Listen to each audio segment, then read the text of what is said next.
আসসালামু আলাইকুম রহমতুল্লাহ। Welcome to my channel. সম্মানিত মুসলিম ভাই বোনেরা, আজ আমি আপনাদের সামনে আলোচনা করব পবিত্র হাদিস শরীফের কয়েকটি অব্যর্থ বাণী, সে সম্পর্কে আলোচনা করব। তার আগে আপনাদের কাছে একটি অনুরোধ, আপনারা আমার চ্যানেলটি সাবস্ক্রাইব করে রাখবেন, যাতে পরবর্তী যে কোনো ভিডিও আপলোড হওয়ার সাথে সাথে আপনাদের চ্যানেলে পৌঁছে যায়, এবং ভিডিওটি শেয়ার করে দিবেন আপনাদের অন্যান্য ভাই বোন, পাড়া প্রতিবেশী, আত্মীয় স্বজন সবাই যাতে দেখতে পায়, যাতে তারা উপকৃত হতে পারে। পবিত্র হাদিস শরীফের কয়েকটি অব্যর্থ বাণী সম্পর্কে আজকে আলোচনা করব। এক নম্বর হচ্ছে, আল্লাহর শাস্তি হইতে রক্ষা পাইতে তাহার ইবাদত অপেক্ষা অধিক শক্তিশালী আর কিছুই নাই, তিরমিজি শরীফের হাদিস। 2 নম্বর হচ্ছে, আল্লাহর নিকট প্রার্থনা বিপদ দূর করে। 3 নম্বর হচ্ছে, স্ত্রী ও সন্তানগণকে ভরণ পোষণ দান করা ও স্নেহ মমতা করা ইবাদতের মূল্যবান অংশ, মেশকাত শরীফের হাদিস। স্ত্রী সন্তানদেরকে ভরণ পোষণ দান করা এবং স্নেহ মমতা করা ইবাদতের একটি মূল্যবান অংশ, এটা হচ্ছে মেশকাত শরীফের হাদিস। অনেক গুনাহ কেবল পরিবার প্রতিপালনের কষ্ট সহ্য করার কারণে মাফ হয়ে যায়। 4 নম্বর হচ্ছে, গরিব ব্যক্তি মানুষের নিকট হেয় কিন্তু আল্লাহর নিকট সম্মানিত। দরিদ্রগণ ধনীদের 500 বছর পূর্বে বেহেশতে প্রবেশ করবেন। হযরত সুলাইমান আলাইহিসসালাম তাহার বিরাট বাদশাহী এবং বিপুল ধন সম্পদের কারণে সকল নবীগণের পরে তিনি বেহেশতে প্রবেশ করিবেন। 5 নম্বর হচ্ছে, বার্ধক্যের সাথে সাথে দুটি বস্তুর প্রতি লোভ বৃদ্ধি পায়। মানুষ যখন বৃদ্ধ হয়ে যায়, বার্ধক্যের সাথে সাথে, বয়স বাড়ার সাথে সাথে মানুষের দুটি জিনিসের প্রতি লোভ বৃদ্ধি পায়, এটা বাস্তব। একটি অর্থ আর অপরটি হচ্ছে দীর্ঘ জীবন, এটা তিরমিজি শরীফের হাদিস। 6 নম্বর হচ্ছে, যে ব্যক্তি মানুষের প্রতি দয়া করে না, আল্লাহ তাহার প্রতি দয়া করে না, এটাও তিরমিজি শরীফের হাদিস। যে ব্যক্তি মানুষের প্রতি দয়া করে না, আল্লাহও কিন্তু তাহার প্রতি দয়া করে না, হাদিসের অব্যর্থ বাণী। 7 নম্বর হচ্ছে, যে ধনী প্রসিদ্ধি লাভ করার জন্য দান করে সে সর্বপ্রথম দুজকে প্রবেশ করিবে, মুসলিম শরীফ এবং তিরমিজি শরীফের হাদিস। যে ধনী ব্যক্তি প্রসিদ্ধি লাভ করার জন্য দান করে সে সর্বপ্রথম দুজকে প্রবেশ করিবে। 8 নম্বর হচ্ছে, সকল কাজে মাধ্যম পন্থাই উত্তম, বাইহাকি। 9 নম্বর হচ্ছে, জেনা মূর্তি পূজার তুল্য, ইহা দারিদ্র আনে, চেহারার জ্যোতি নষ্ট করে এবং আয়ু কমাইয়া দেয়। একটি মাত্র জেনা 80 বৎসরের ইবাদত নষ্ট করিয়া দেয়। সেরূপ এবং জেনা হইতে গর্হিত কাজ সবচেয়ে খারাপ কাজ আর কিছুই নাই। জেনা ও সচ্ছলতা একত্রে কখনো থাকিতে পারে না।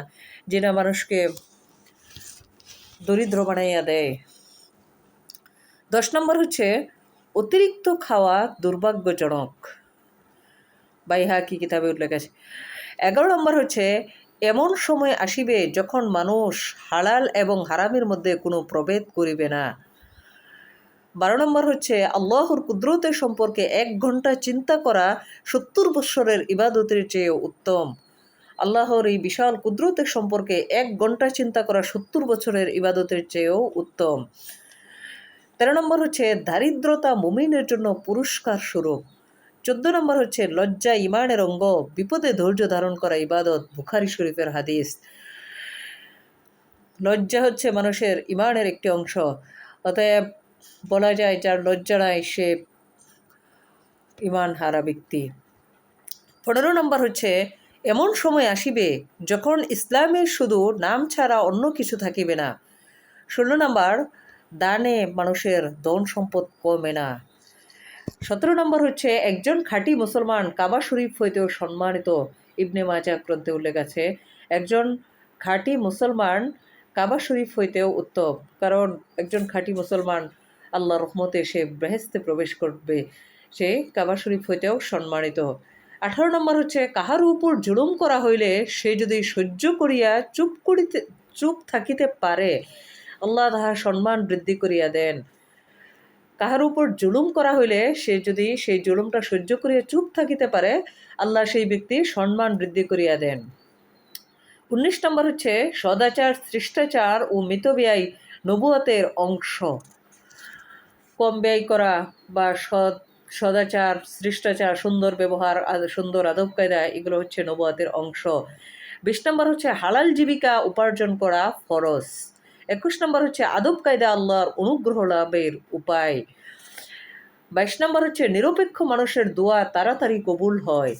23 নম্বর হচ্ছে যেই ব্যক্তি জীবিকা বৃদ্ধি করিতে এবং দীর্ঘ জীবন লাভ করিতে চায়, যে ব্যক্তি জীবিকা বৃদ্ধি করিতে আর দীর্ঘ জীবন লাভ করিতে চায়, সে যেন আত্মীয় স্বজনের সহিত সদ্ভাব স্থাপন করে।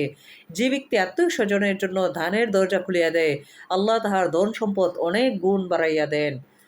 যে ব্যক্তি নিজের গরিব আত্মীয় স্বজনের জন্য দানের হাত বাড়াইয়া দেয়, আল্লাহ তাহার ধন সম্পদ অনেক গুণ বাড়াইয়া দেন।